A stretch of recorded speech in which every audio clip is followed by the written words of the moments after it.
Emily Lutke is awesome. She's starting a brand new program for us and coming in as a brand new teacher. Normally, I would not hire someone as a brand new teacher to begin a program. I just think it's hard enough figuring out what to do when you're just beginning. Okay, so today is a block day. So we will start out with a long art class. But she's astounding. What impressed us the most was her attitude is always about what students can do, not what they can't do. Then we'll go out to the grocery store. And as soon as they get back, they'll go to lunch. Right after lunch, job skills, a reading lesson, and they go to gym class at the very end of the day and pack up and go home. I just have so much admiration for this young teacher who just came in and took the bull by the horns. Here's our schedule for the day. The paraeducators get here around 7 o'clock. So you can just go to the fundamentals like you always do. And we wait for the bus. Good morning, Maya. Good morning, Mariella. Good morning, Marvin. School community-based students are students who have significant cognitive disabilities and sometimes physical disabilities as well. And they're not going to special centers.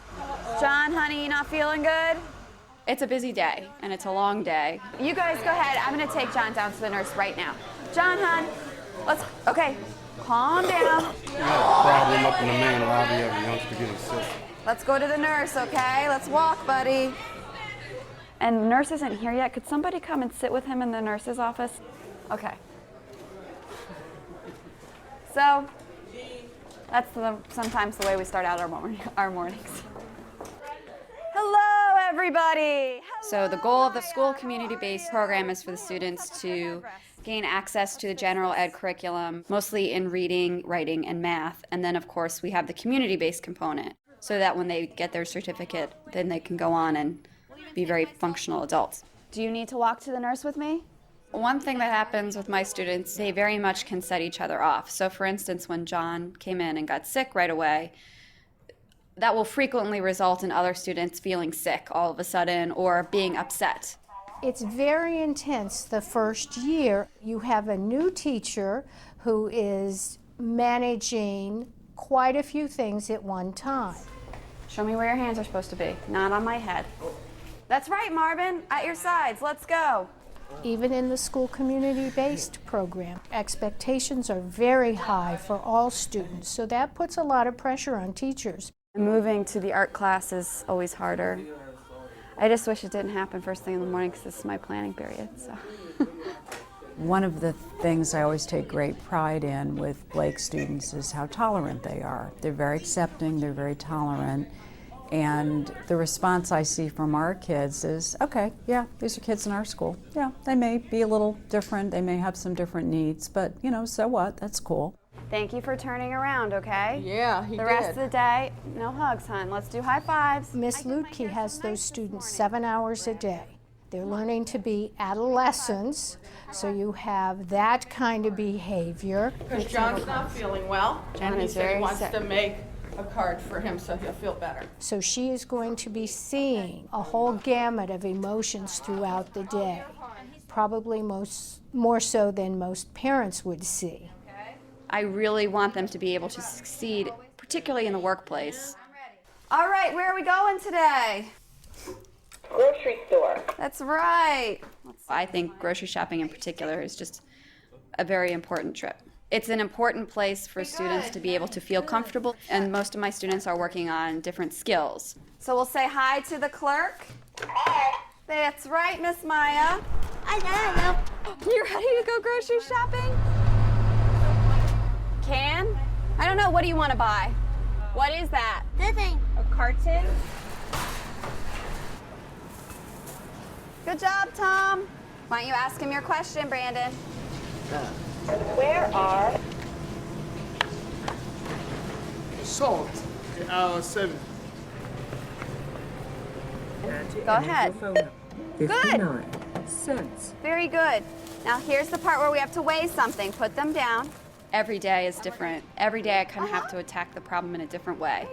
So I'm still learning how to really address all of the academic and behavioral needs of my students on a daily basis, but I'm also, as a first-year teacher, a bit overwhelmed by how much I need to learn just about the school system, like what form I need for which purpose, how to find the form, who to ask. I mean, those are things that I think are just going to come with years of being in the system.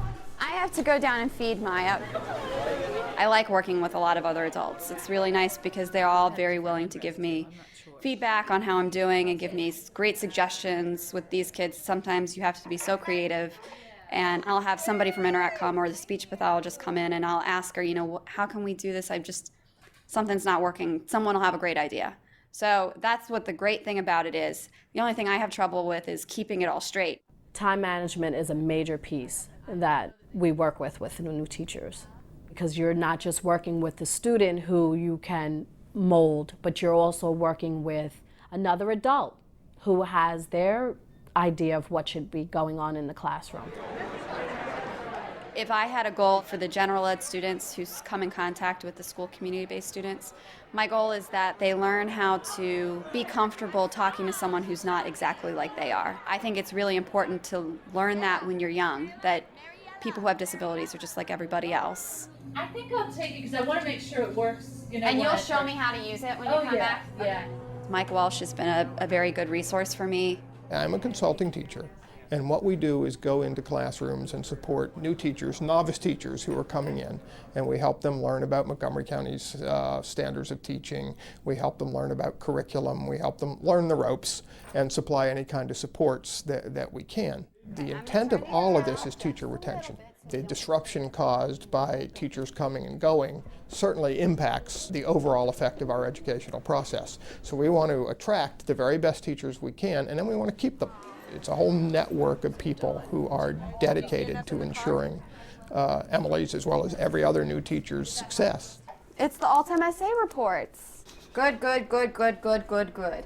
I think the idea behind the all-time essay is that students who have disabilities should have access to the general education curriculum. And I think it's critical for the students too, because they want to have benchmarks just like any other student would. Do you stay healthy by eating candy? No, candy's bad. Where's exercise? It's very helpful that my principal and that the staff here is incredibly supportive of this brand new program. That's helped me tremendously. Okay, let's get a good stretch. Mr. Howley has been a great asset to this school and particularly to this program. Not only is he familiar and he knows what their quirks are and he knows how to work with them, but he's also just so enthusiastic. He loves working with the school community-based students. 1, 2, 3. 7. Oh yeah! I will have this cookie, because I haven't had lunch yet. Watching Maya get on the bus is usually the last thing that happens during my school day. When Maya smiles at you for whatever reason or whenever it is, something's good. Something went right that day. So that's what my classroom looks like at the end of the day. It's a shambles. Today was worse than usual. What they take on is very overwhelming, and there's a special place in heaven for people who teach special education. We need to make sure that we're also providing as many supports as possible for them. I think that's what will keep our first-year teachers, keep Emily specifically, I hope. Stride. Go, Chris, go! Raymond, lift your knees! When I come out here after class, I like to just, joke around with the kids, kind of get in a few laps of running and, just kind of forget about my day for at least 2 hours. It's a major stress reliever. I love coaching. I'm really, really glad I made that decision. At the end of every day, I go home and something crazy might have happened, but I almost always feel like somebody got something out of being in my class that day. That makes me feel good, because the more that my students do and show people that they can do, the more people are going to expect them to learn and to behave beyond expectations. So let's open up our book. I need to see you reading.